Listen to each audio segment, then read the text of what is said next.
Hello friends, मैं हूँ साक्षी। स्वागत है आपका अपने ही यूट्यूब चैनल अचीवे में। फ्रेंड्स, आज की वीडियो बड़ी इंपॉर्टेंट है जहाँ पर हम आपके लिए भारतीय इतिहास से भाग 3 लेकर आए हैं। दोस्तों, इससे पहले हमने भाग 1 और भाग 2 को डिस्कस किया था, जो कि हमने अपने चैनल पर अपलोड कर दिया है। यदि आपने वह नहीं देखा है तो आप उसको डिस्क्रिप्शन में जाकर या फिर चैनल पर जाकर भी देख सकते हैं। उसमें हमने सिंधु घाटी सभ्यता और वैदिक सभ्यता के बारे में डिस्कस किया था। आज हम बौद्ध धर्म के बारे में डिस्कस करेंगे।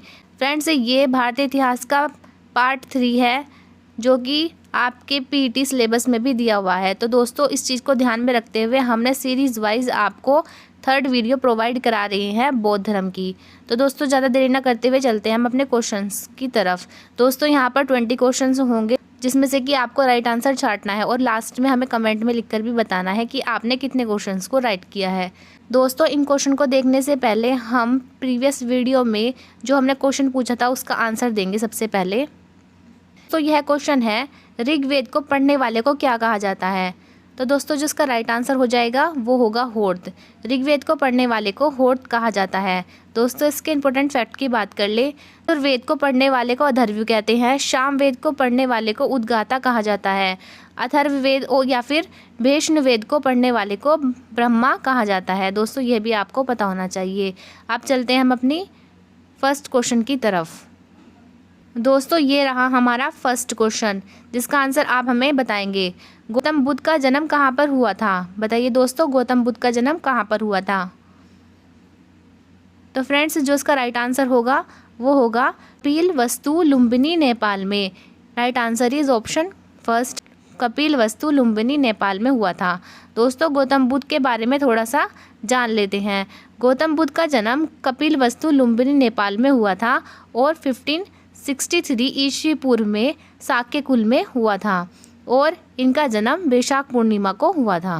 दोस्तों, यहाँ से भी क्वेश्चन पूछ लेते हैं कि किस पूर्णिमा को, वैशाख पूर्णिमा को गौतम बुद्ध का जन्म हुआ था। नेक्स्ट क्वेश्चन पे चलते हैं। गौतम बुद्ध की माता का नाम क्या था? बताइए दोस्तों। महामाया, यशोदा, यशोधरा या फिर प्रजापति गौतमी? फ्रेंड्स, इसका जो राइट आंसर होगा वो ऑप्शन 1 हो जाएगा, महामाया। गौतम बुद्ध की माता का नाम महामाया था। दोस्तों, इसके इंपॉर्टेंट फैक्ट की तरफ चलते हैं। इसका उत्तर था महामाया। अब गौतम बुद्ध की मौसी का नाम प्रजापति गौतमी, पत्नी का नाम यशोधरा, पिता का नाम सुधोधन, पुत्र का नाम राहुल, बचपन का नाम सिद्धार्थ, सारथी का नाम चन्ना और घोड़े का नाम कंथक था। फ्रेंड्स, नेक्स्ट क्वेश्चन पे चलते हैं। दोस्तों, नेक्स्ट क्वेश्चन में पूछा गया है, बुद्ध ने निम्नलिखित में से किस स्थान पर महापरिनिर्वाण मृत्यु की प्राप्ति की थी? कुशीनगर में, कपिलवस्तु में, पावा में या फिर कुंडग्राम में? राइट आंसर होगा वो होगा कुशीनगर, कुशीनारा या फिर कुशीनगर में। महापरिनिर्वाण मृत्यु की प्राप्ति कुशीनगर में या फिर कुशीनारा में की थी। दोस्तों, इसका राइट आंसर होगा कुशीनारा या कुशीनगर में। फ्रेंड, अब इसके इंपॉर्टेंट फैक्ट की तरफ देख लेते हैं। गौतम बुद्ध ने महापरिनिर्वाण कुशीनगर मल राज्य की राजधानी में किया था। इनकी मृत्यु 483 ईस्वी पूर्व में हुई थी। महाभिनिष्क्रमण किसे कहते हैं? गृह त्याग की घटना को महाभिनिष्क्रमण कहा गया, जिसका प्रतीक घोड़ा था। धर्म चक्र परिवर्तन, प्रथम उपदेश जब दिया था तो उसको धर्म चक्र परिवर्तन कहा गया था और यह पाली भाषा में दिया गया था, श्रावस्ती में दिया गया था। गौतम बुद्ध को लाइट ऑफ एशिया भी कहा जाता है। नेक्स्ट क्वेश्चन पे चलते हैं। क्वेश्चन नंबर 4, किस शासक ने बुद्धों की विख्यात विक्रमशिला विश्वविद्यालय की स्थापना की थी? महिपाल, देवपाल, गोपाल, धर्मपाल? तो फ्रेंड्स, इसका जो राइट आंसर होगा वो ऑप्शन 4 हो जाएगा, धर्मपाल। बुद्ध की विख्यात विक्रमशिला विश्वविद्यालय की स्थापना धर्मपाल ने की थी। अब इसके इंपॉर्टेंट फैक्ट की तरफ चलते हैं। पाल वंश के शासक धर्मपाल ने 8वीं शताब्दी में इसका निर्माण कराया था। 1203 ईस्वी में बख्तियार खिलजी ने इसको नष्ट किया था। नेक्स्ट क्वेश्चन पे चलते हैं। Question number 5। क्वेश्चन नंबर 5 में पूछा है, किसके द्वारा तृतीय बौद्ध संगति को संरक्षण प्राप्त किया गया था? कनिष्क, अशोक, महाकश्यप या फिर उपाली? तृतीय बौद्ध संगति को संरक्षण प्राप्त किया गया था। तो फ्रेंड्स, इसका जो राइट आंसर हो जाएगा वो होगा अशोक। तृतीय बौद्ध संगति को संरक्षण अशोक के द्वारा प्रदान किया गया था। फ्रेंड्स, इसके इम्पोर्टेंट फैक्ट की तरफ चलते हैं। अब यहाँ पर देखिए, जो बौद्ध संगतियाँ थी वो 4 हुई थी। प्रथम संगति हुई थी 483 ईस्वी पूर्व में प्रथम संगति हुई थी। स्थान राजगृह है, यह स्थान राजगृह पे हुई थी। उस समय अजातशत्रु वहाँ के शासन करते थे और इनकी अध्यक्षता महाकश्यप ने की थी प्रथम बौद्ध संगति की। यह भी आपको पता होना चाहिए। नेक्स्ट है द्वितीय बौद्ध संगति। द्वितीय बौद्ध संगति 383 ईस्वी पूर्व में हुई थी। वैशाली नामक स्थान पर हुई थी और उस समय वहाँ के शासक कालाशोक थे। इसकी अध्यक्षता साबाकामी की द्वारा की गई थी। तृतीय बौद्ध संगति 251 ईस्वी पूर्व में हुई थी। अब देखते हैं कहाँ पर हुई थी। तो यह स्थान पाटलिपुत्र में हुई थी। अशोक का शासन था उस समय। अध्यक्ष इसमें मोगलीपुत्र तिसने किया था। नेक्स्ट है फोर्थ संगति, लास्ट संगति है। यह 78 ईस्वी में हुई थी और इसका स्थान कुंडलवन कश्मीर में है, जो कि कनिष्क शासक ने की थी और इसकी अध्यक्षता वासुमित्र ने के द्वारा की गई थी। दोस्तों, आप चलते हैं क्वेश्चन नंबर 6 की तरफ। क्वेश्चन नंबर 6 में पूछा गया है, बुद्ध ग्रंथ पिटकों की रचना निम्नलिखित में से किस भाषा में की गई थी? संस्कृत में, पाली में, प्राकृत में या फिर हिंदी में?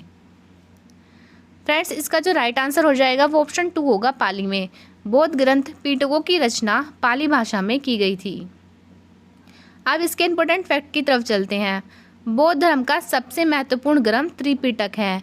इसमें त्रिपिटक में 3 पिटक आते हैं। फर्स्ट है विनय पिटक, जिसमें भिक्षुक के आचरण संबंधित नियम लिखे गए हैं। नेक्स्ट है सूत पिटक। सूत पिटक में बौद्ध धर्म के उपदेश दिए गए हैं। नेक्स्ट है अभिधम पिटक, जिसमें बौद्ध धर्म से संबंधित कथाएं दी गई हैं। नेक्स्ट क्वेश्चन है क्वेश्चन नंबर 7, सांची क्यों विख्यात है? चट्टान काटकर बनाए गए मंदिर के लिए, सबसे बड़ा स्तूप, गुहा चित्रकारी, अशोक का शिलालेख। बताइए दोस्तों, इनमें से क्या आंसर सही होगा? इसका राइट आंसर होगा ऑप्शन 2।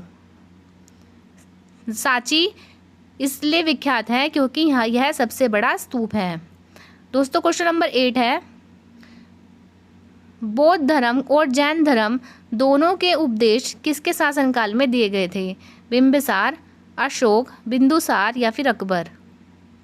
फ्रेंड्स, इसका राइट आंसर हो जाएगा ऑप्शन 1, बिंबिसार। बिंबिसार के शासनकाल में बौद्ध धर्म और जैन धर्म दोनों के उपदेश दिए गए थे। क्वेश्चन नंबर 9 को देख लेते हैं। क्वेश्चन नंबर 9 में पूछा गया है, बौद्ध धर्म ग्रहण करने वाली पहली महिला कौन थी? यशोधरा, महामाया, प्रजापति गौतमी या फिर बिंबा? तो फ्रेंड्स, इसका जो राइट आंसर होगा ऑप्शन 3 होगा, महाप्रजापति गौतमी, जो कि बुद्ध की मौसी थी, जिन्होंने इनको पाला भी था। क्वेश्चन नंबर 10, सिद्धार्थ बुद्ध को ज्ञान की प्राप्ति कब हुई थी? बुद्ध का नाम सिद्धार्थ भी था, तो इसीलिए बोला गया सिद्धार्थ बुद्ध को ज्ञान की प्राप्ति कहाँ हुई थी? वाराणसी में, सारनाथ में, कुशीनगर में या फिर गया में?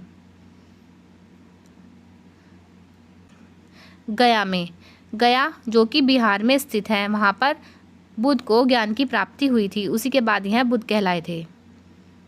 नेक्स्ट क्वेश्चन नंबर 11, जातक किसका ग्रंथ है? वैष्णव का, जैन का, बुद्ध का या फिर शिव का?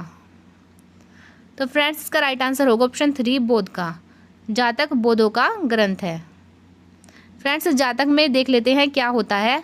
जातक कथाएं बौद्ध धर्म से संबंधित हैं, जो कि पाली भाषा में लिखी गई हैं। इसमें बुद्ध के पूर्व जन्म की कथाएं हैं। इनकी संख्या 549 है। क्वेश्चन नंबर 12, मठ, मंदिर और स्तूप किस धर्म से संबंधित है? बौद्ध धर्म, जैन धर्म, हिंदू धर्म या फिर ईसाई धर्म? मठ, मंदिर और स्तूप बौद्ध धर्म से संबंधित है। ऑप्शन 1 का राइट आंसर हो जाएगा। क्वेश्चन नंबर 13, बौद्ध धर्म में त्रिरत्न क्या इंगित करते हैं? सत्य, अहिंसा, दया, प्रेम करना, क्षमा, बुद्ध, धम्म, संघ, इनमें से कोई नहीं? दोस्तों, इसका राइट आंसर होगा ऑप्शन 3, बुद्ध, धम्म, संघ। बौद्ध धर्म में त्रिरत्न बुद्ध, धम्म, संघ को इंगित करते हैं। क्वेश्चन नंबर 14 पे देखते हैं। क्वेश्चन नंबर 14 में पूछा गया है, बुद्ध के शिष्य कौन थे? आनंद व उपाली, अमरपाली, सुजाता या फिर चुंद। तो दोस्तों इसका राइट आंसर होगा ऑप्शन 1 आम्रपाल, आनंद और उपाली। बुद्ध के शिष्य आनंद और उपाली थे। फ्रेंड्स इसके इम्पोर्टेंट फैक्ट की बात कर ले तो आम्रपाली कौन थी? आम्रपाली बुद्ध की शिष्या थी। सुजाता कठिन तपस्या के उपरांत बुद्ध को भोजन कराने वाली पहली कन्या थी। चुंद जो थे वो पावा के सुनार थे जिनके द्वारा अर्पित भोजन के कारण बुद्ध की मृत्यु हुई थी। क्वेश्चन नंबर 15 को देखते हैं। बुद्ध चरित्र, जिसे यहाँ पर बोध आएगा, यहाँ पे बुद्ध आएगा, बोधों की रामायण कहा गया है के रचनाकार कौन है? अश्वघोष, वासुमित्र, बुद्धघोष या फिर नागार्जुन। तो फ्रेंड्स इसका जो राइट आंसर हो जाएगा वो होगा अश्वघोष। अश्वघोष फर्स्ट इसका राइट आंसर है। बुद्ध चरित्र अश्वघोष के द्वारा लिखी गई है। Question number 16। क्वेश्चन नंबर 16 में पूछा गया है किसके समय में बौद्ध धर्म स्वतंत्र रूप से 2 संप्रदायों में विभाजित हुआ था जो कि हीनयान और महायान थे। तो आपको यह बताना है अजातशत्रु, अशोक, कनिष्क या फिर इनमें से कोई नहीं। बताइए दोस्तों किसके समय में बौद्ध धर्म 2 संप्रदायों में विभाजित हुआ था जिनका नाम हीनयान और महायान था? अजातशत्रु, अशोक, कनिष्क या फिर इनमें से कोई नहीं। तो दोस्तों जो इसका राइट आंसर हो जाएगा वो होगा कनिष्क। कनिष्क के समय में बौद्ध धर्म 2 संप्रदाय में विभाजित हुआ था। Question number 17। निम्नलिखित में से कौन सा बुद्ध पवित्र स्थल निरंजना नदी पर स्थित है? बोध गया, कुशीनगर, लुम्बिनी, श्री ऋषिपतन। दोस्तों आपको पता होना चाहिए निरंजना नदी के किनारे कौन सा स्थल स्थित है। तो दोस्तों इसका राइट आंसर होगा बोध गया। निरंजना नदी के स्थान पर बोध गया स्थित है। क्वेश्चन नंबर 18 देख लेते हैं। क्वेश्चन नंबर 18 है, बहुत इंपॉर्टेंट क्वेश्चन है दोस्तों, सिलेक्टेड क्वेश्चन लिए गए हैं। गौतम बुद्ध के गुरु कौन थे? पाणिनि, अलार कलाम, कपिल या फिर पतंजलि। तो दोस्तों गौतम बुद्ध के गुरु अलार कलाम थे। Question number 19। बुद्ध ने अपने अंतिम जीवन की वर्षा ऋतु कहाँ पर बिताई थी? वैशाली में, श्रावस्ती में, कुशीनगर में या फिर सारनाथ में। बताइए दोस्तों क्या होगा इसका राइट आंसर। तो दोस्तों जो इसका राइट आंसर होगा वो होगा कुशीनगर में। बुद्ध ने अपने अंतिम जीवन की वर्षा ऋतु कुशीनगर में बिताई थी।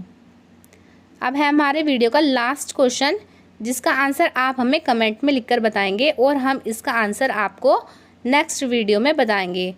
कौन सी बुद्ध रचनाएं गीता के समान पवित्र मानी जाती हैं? जातक, धम्म, पीटक या फिर गुरु चरित्र। दोस्तों इस क्वेश्चन का आंसर आप मुझे कमेंट में लिखकर बताना। तब तक के लिए thank you and best of luck.